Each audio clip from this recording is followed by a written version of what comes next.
Friends, फिलहाल हम आ गए हैं मुंबई स्थित दादर में।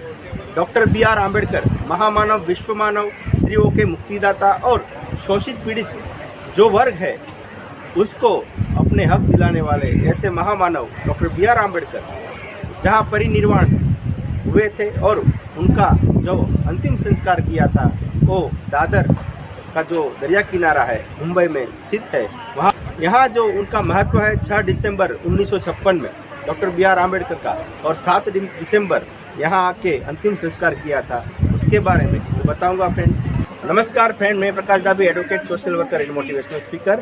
फ्रेंड्स, आज मैं आपको ऐसे स्थल की मुलाकात करवाऊंगा जो स्थल एक अपने आप में ऐतिहासिक है। उसी ऐतिहासिक पल के साथ जुड़ा हुआ मेरे पीछे आप देख सकते हैं चैत्य भूमि।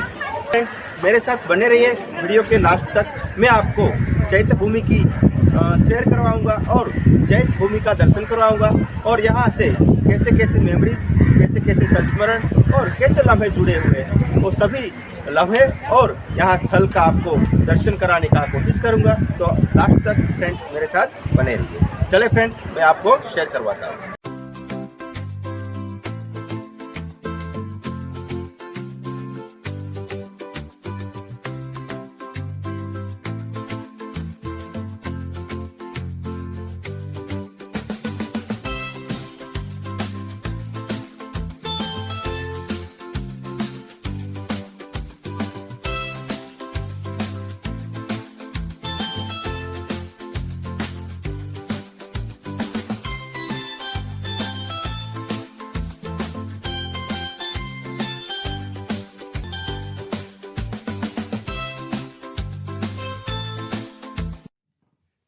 चैत्य भूमि का ये मुख्य द्वार है।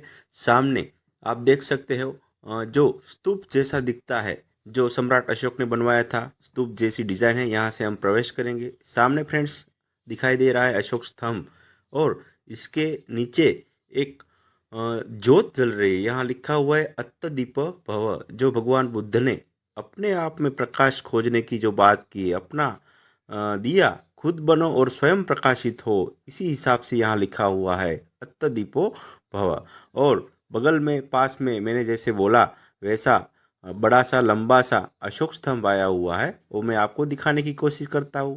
मेरे साथ देखिए, ये अशोक स्तंभ है। देखिए ऊपर आसमान की ओर, वहाँ से नीचे की ओर पूरा अशोक स्तंभ यहाँ स्थापित किया हुआ है।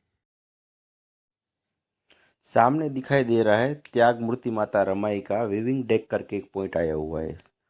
मित्रों, अब सबको मालूम है माता रमाबाई ने बाबा साहब के 7 कदम मिलाकर उनकी पढ़ाई में बहुत मुश्किलों का सामना किया है, तकलीफ झेली है, 4 संतान गंवा दिए, फिर भी बाबा साहब का जो कार्य था उसी कार्य में बहुत साथ सहकार दिया है। इसीलिए उनकी याद में यहाँ एक अच्छा सा पॉइंट बनाया हुआ है, जहाँ जो भी चैत्य भूमि के दर्शन करने आते हैं वो सभी प्रवासी पर्यटक लोग यहाँ फ़ोटो खींचते हैं। और ये दरिया है, वो दरिया किनारे दरिया की जो वातावरण है, उसकी लहरें है, उसका जो एनवायरनमेंट है उसका आनंद लेते हैं और अपना जो माइंड है उसको रिलैक्स करते हैं और एक जो टूर होता है, प्रवास होता है, उसको यादगार बनाने की कोशिश करते हैं। तो ये जो पॉइंट हुआ है वो माता रमाई की याद में बनाया हुआ है, जो फ्रेंड्स आप सब लोग देख सकते हैं, उसका मज़ा ले सकते हैं। यहाँ पे सामने अलग अलग दुकानें आई हैं, जैसे कि अलग अलग तीर्थ स्थल में तीर्थ स्थल के हिसाब से शॉप होती है। तो यहाँ बाबा साहब का महत्व है और बाबा साहब का समाधि स्थल तीर्थ स्थल है, तो उसी हिसाब से बाबा साहब का जीवन के आधार पर किताबें, अलग अलग वस्तुएं, अलग अलग बाबा साहब की और भगवान बुद्ध की मूर्तियाँ मिलती है। आप देख सकते हैं ग्राहक सब अपने हिसाब से पुस्तकें खरीद रहे हैं और सामने अलग अलग बाबा साहब की फ़ोटो भी दिख रही है, भगवान बुद्ध की फ़ोटो भी साथ में है, क्योंकि बाबा साहब 1956 में बौद्ध धर्म अंगीकार किया था और बौद्ध धर्म से काफ़ी प्रभावित थे। शुभं करणं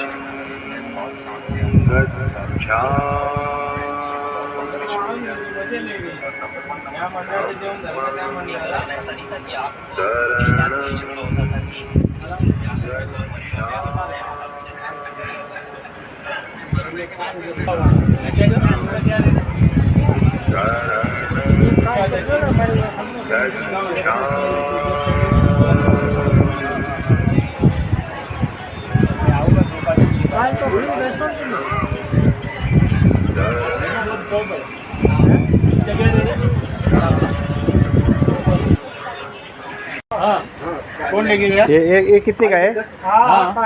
ये बाबा साहेब वाला कितने का है? ये वाला 1500 रुपया। ठीक है। वो भी पाउडर कोटिंग है। वो नीचे जब खराब हो जाता है पाउडर वॉशेबल होगा। चलो फाइनली हम आ गए हैं बोधिसत्व डॉक्टर बाबा साहेब आम्बेडकर स्मारक चैत्य भूमि। आप देख सकते हैं। अब हम अंदर जाएंगे जहां बाबा साहेब का स्मृति स्थल आया हुआ है, जहां सब लोग नमन करते हैं। सामने दरवाज़ा दिखाई दे रहा है।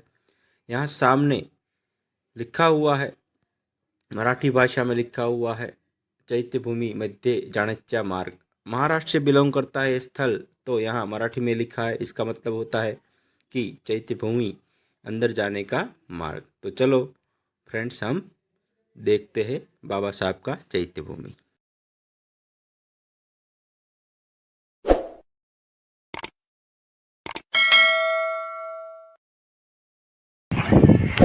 फ्रेंड्स, हमारे साथ यहाँ के लोकल जो लीडर है उनसे मिलते हैं और वो भी हमारे साथ आए हैं, तो उनसे बात करते हैं। क्या नाम है आपका सर, बताइए। मेरा नाम नरेश मारू है। अच्छा। ऑल इंडिया SC/ST माइनॉरिटी महासंघ के राष्ट्रीय संगठक प्रमुख हूँ। और आज यहाँ बाबा साहब के समाधि चैत्य भूमि में हम लोग दर्शन के लिए आए हुए हैं। और ये बाबा साहब की जो समाधि है, जो बाबा साहब दुख निवारण पामे थे दिल्ली अलीपुर में, और 6 दिसंबर 1956 में बाबा साहब का यहाँ पे अलीपुर में जो देहांत हुआ था, फिर यहाँ पे बाबा साहब को 7 दिसंबर के दिन लाए थे। सही बात। अब यहाँ पे स्मारक सबसे बनाया हुआ है, और ऐसे ही हिंदू मिल का स्मारक बाजू में काम चालू है। कुछ समय में वो भी होएगा। और बाबा साहब गुजरने के समय में यहाँ पे 5 लाख लोग आए थे। तभी अपने पास ट्रेन की सुविधा नहीं थी, रेलवे नहीं था, वो टाइम पे लोग आए थे। ठीक है। और नरेश भाई, 6 दिसंबर को जब यहाँ बाबा साहब हमारे निर्वाण हुए, तो उसी दिन कैसा माहौल रहता है, कहाँ से लोग आते हैं और क्या क्या होता है यहाँ पे उसी दिन? और 6 दिसंबर के दिन हर साल भारत से, पूरे भारत से, गुजरात, महाराष्ट्र, राजस्थान, कर्नाटक, सब जगह पे भारत से इधर ये शिवाजी पार्क में यहाँ पे दर्शन के लिए कम से कम 15-20 लाख लोग आते हैं हर 6 दिसंबर के दिन। यहाँ पे बाबा साहब का पूरा परिवार, रामजी सकपाल से लेके बाबा साहब के बेटे यशवंत और उनके बेटे प्रकाश आम्बेडकर, भीमराव आम्बेडकर, उनके पोते पोती, सब परिवार यहाँ दिखाया हुआ है। ये सामने दिखाई दे रहा है यशवंत आम्बेडकर उर्फे भैया साहब का तीर्थ स्थल है। बाकी सबको मालूम है बाबा साहब ने समाज उत्थान और अपने समाज को न्याय दिलाने, अधिकार दिलाने के लिए अपने वाल सोए प्यारे बच्चे इंदू, रमेश, गंगाधर और राजरत्न को कुर्बान कर दिया था, यानी कि समाज के लिए बलिदान कर दिया था। यही 4 संतानों के बाद जो यशवंत आम्बेडकर जी थे, उनकी पत्नी मीराबाई ने यही चैत्य भूमि को इनोग्रेट किया था 5 दिसंबर 1971 को। सो फ्रेंड्स, ये मैंने आपको चैत्य भूमि का दर्शन करवाया और रूबरू करवाने का प्रयत्न किया है। यदि फ्रेंड्स मेरा वीडियो आपको पसंद आए तो लाइक करना, शेयर करना और मेरे चैनल को सब्सक्राइब करें। ऐसे ही वीडियो के साथ मिलते हैं अगले वीडियो में फ्रेंड्स। तब तक के लिए स्वस्थ रहे, मस्त रहे, खुश रहिए। जय भीम, नमो बुद्धाय। सबका मंगल हो, सबका मंगल हो।